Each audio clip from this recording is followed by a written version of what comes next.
وقال اور اس نے حکم دیا ارکبو کے سوار ہو جاؤ فیہا اس میں، اور نوح علیہ السلام نے فرمایا اس کشتی میں سوار ہو جاؤ، بسم اللہ اللہ کے نام سے، مجریہا اس کا چلنا و مرساہا اور اس کا ٹھہرنا،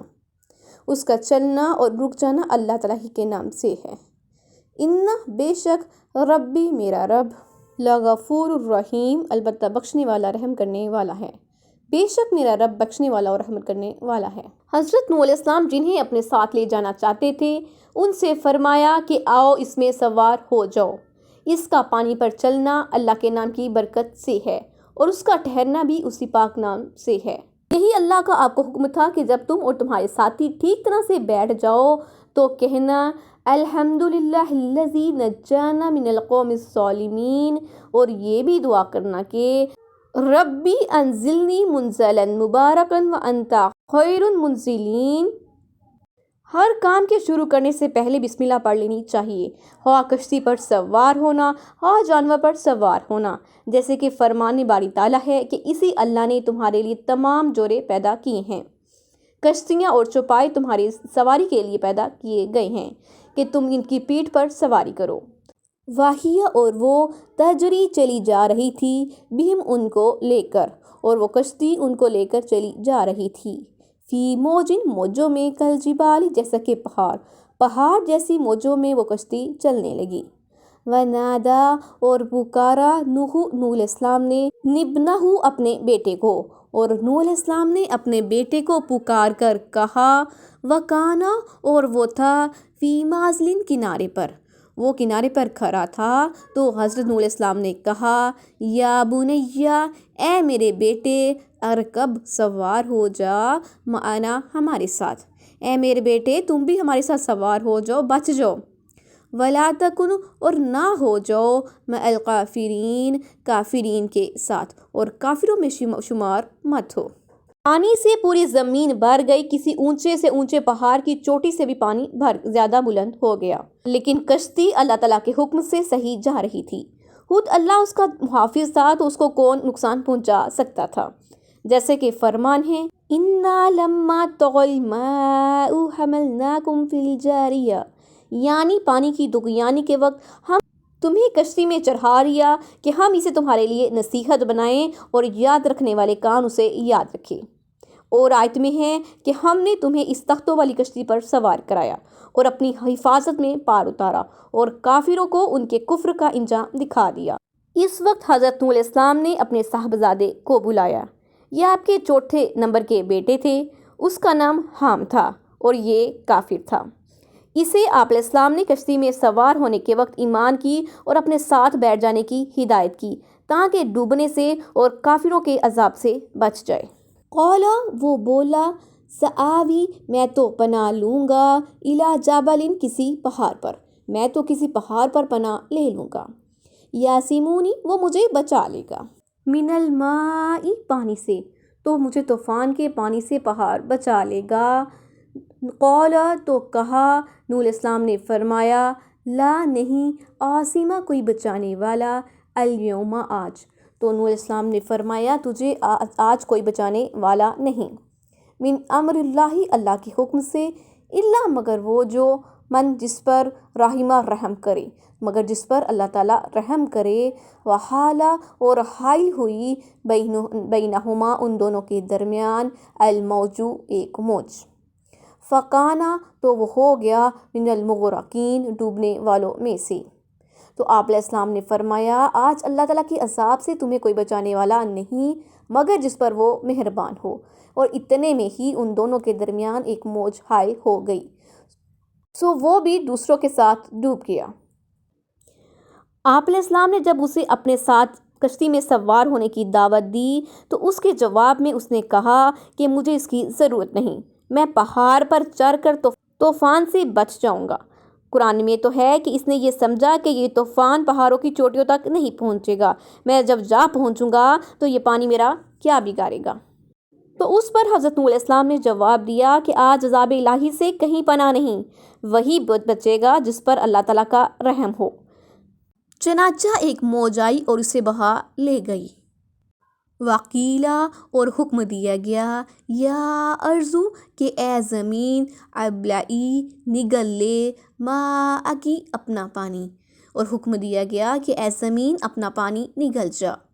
ویا سماء اور اے آسمان اقلعی تھم جا، وغیض الماء اور خشک ہو گیا پانی، وقضی الامر اور تمام کام پورا کر دیا گیا۔ حکم دیا گیا کہ اے زمین اپنا پانی نگل جا، اے آسمان تھم جا، اور پانی اتر گیا، خشک ہو گیا اور تمام کام کر دیا گیا۔ وستوت اور جا ٹھہری کشتی علی جودی پہاڑ پر، اور کشتی جودی پہاڑ پر جا ٹھہری۔ وکیلا اور حکم ہوا بودن دوری ہو لقوم الظالمین ظالم لوگوں کو، اور کہہ دیا گیا کہ ظالم قوم کے لیے ہلاکت ہے۔ روئے زمین کے سب لوگ اس طوفان میں جو در حقیقت اللہ تعالیٰ کے عذاب کا اور مظلوم پیغمبر کی بد دعا کا عذاب تھی، غرق ہو گئی۔ اس وقت اللہ تعالیٰ نے زمین کو اس پانی کے نگلنے کا حکم دیا، اگلا ہوا اور آسمان کا برسایا ہوا تھا، ساتھ ہی آسمان کو بھی پانی برسانے سے رک جانے کا حکم ہوا۔ پانی گھٹنے لگا اور کام پورا ہو گیا، تمام کافر نیست و نابود ہو گئے، صرف کشتی والے مومن ہی بچے۔ تو کشتی اللہ تعالیٰ کے حکم سے جودی پہاڑ پر رکی۔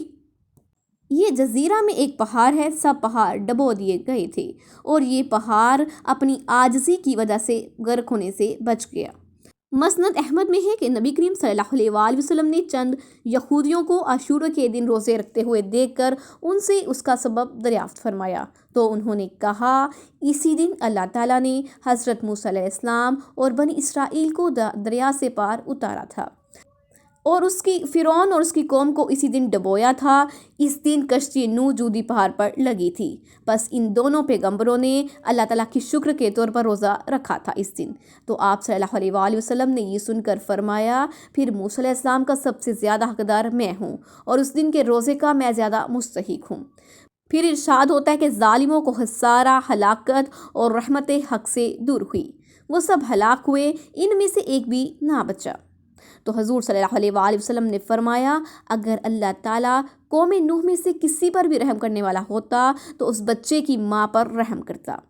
حضرت نوح علیہ السلام اپنی قوم میں سارے 9 سال تک ٹھہرے رہے۔ آپ نے ایک درخت بویا تھا جو 100 سال تک برتا اور بڑا ہوتا رہا، پھر اسے کاٹ کر تختے بنا کر کشتی بنانی شروع کی۔ کافر لوگ مذاق اڑاتے کہ اس خشکی میں کشتی کو کیسے چلائیں گے؟ آپ جواب دیتے تھے کہ عنقریب تم اپنی آنکھوں سے دیکھ لو گے۔ جب آپ کشتی بنا چکے اور پانی زمین سے ابلنے لگا، آسمان سے برسنے لگا اور گلیاں راستے پانی سے ڈوبنے لگے، تو اس بچے کی ماں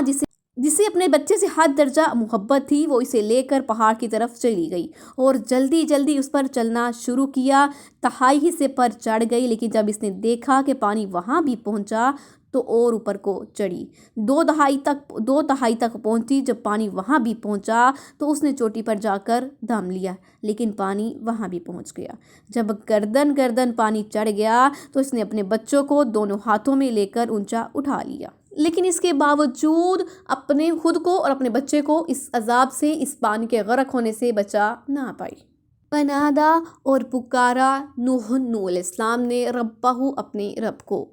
نوح علیہ السلام نے اپنے رب کو پکارا، فقالا تو کہنے لگا، ربی اے میرے رب، انا بے شک ابنی میرا بیٹا، من اہلی میرے گھر والوں میں سے ہی ہے، اے میرے پروردگار میرا بیٹا تو میرے گھر والوں میں سے ہی ہے، وَإِنَّا اور بے شک وعدہ تیرا وعدہ الحق سچا ہے، وَأَنْتَ اور تو ہے احکم الحاکمین سب سے بہترین فیصلہ کرنے والا، بے شک تیرا وعدہ سچا ہے اور تو سب حاکموں سے بہترین فیصلہ کرنے والا ہے۔ حضرت نوح علیہ السلام فرماتے ہیں کہ اے اللہ، یہ بیٹا بھی تو میرے اہل سے تھا اور میری اہل کو بچانے کا تیرا وعدہ تھا، اور یہ بھی ناممکن ہے کہ تیرا وعدہ غلط ہو، پھر یہ میرا بچہ کفار کے ساتھ کیسے غرق ہو گیا؟ قال کہا، یا نوح اے نوح، تو اللہ تعالیٰ نے فرمایا کہ اے نوح، انہو بے شک وہ، لیسا نہیں، من اہلکا تیرے گھر والوں میں سے، تو اللہ تعالیٰ نے فرمایا کہ اے نوح وہ تیرے گھر والوں میں سے نہ تھا، انہو بے شک عمل غیر صالح اس کے عمل نیک نہیں تھے، اے نوح اس کے عمل نیک نہیں تھے، بے شک وہ تیرے گھر والوں میں سے تھا۔ فلا تسألنی تو نہ سوال کر مجھ سے، ما اس بات کا، لیسا نہیں لکا بھی علم جس کا تجھے علم، تو اس بات کا مجھ سے سوال مت کر جس کا تجھے علم ہی نہیں۔ انی بے شک میں اعیذو کا نصیحت کرتا ہوں تجھے، بے شک میں تجھے نصیحت کرتا ہوں، ان تکونا یہ کہ مت ہو جاؤ، من الجاہلین جاہلوں میں سے، اور میں تمہیں نصیحت کرتا ہوں کہ جاہلوں میں سے شمار مت ہونا۔ حضرت نوح علیہ السلام کو جواب ملا کہ تیری جس اہل کو نجات دینے کا میرا وعدہ تھا ان میں یہ تیرا بچہ داخل نہ تھا، میرا یہ وعدہ تو ایمانداروں کو نجات دینے کا تھا، تو یہ اپنے کفر کی وجہ سے انہی لوگوں میں سے تھا جو میرے سابق علم میں کفر والے اور ڈوبنے والے مقرر ہو چکے تھے۔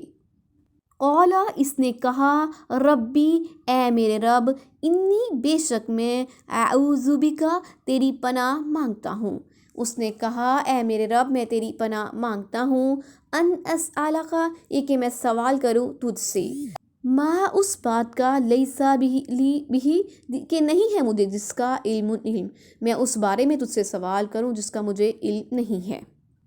وَإِلَّا تَغْفِرْ لِي اور اگر تو مجھے معاف نہ کرے، وَتَرْحَمْنِی اور نہ مجھ پر رحم کرے گا، اکن تو میں ہو جاؤں گا، من الخاسرین خسارہ پانے والوں میں سے، اگر تو مجھے معاف نہ کرے گا، مجھ پر رحم نہ کرے گا تو میں بھی تو نقصان اٹھانے والوں میں سے ہو جاؤں گا۔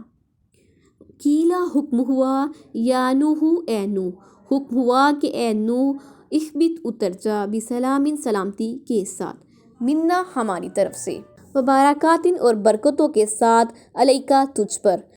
وعلی امم اور ان جماعتوں پر، ممن ان لوگوں میں سے جو معاکا تیرے ساتھ ہیں، اور ان جماعتوں میں سے جو تیرے ساتھ ہیں، سلامتی اور برکت کے ساتھ اتر جا، وامم اور کچھ امتی ہیں، سنمتعہم ہم ان کو فائدہ جلد دیں گے، ثم پھر یمسہم پھر انہیں پہنچے گا، منا ہماری طرف سے، عذاب علیم دردناک عذاب۔ کہا گیا کہ اے نوح اب اتر جا ہماری طرف سے، تم پر اور ان جماعتوں پر جو تیرے ساتھ ہیں سلامتی اور برکت ہو، اور بعض امتیں ایسی ہوں گی جن کو ہم دنیاوی فائدے دیں گے، پھر ان کو ہماری طرف سے دردناک عذاب پہنچے گا۔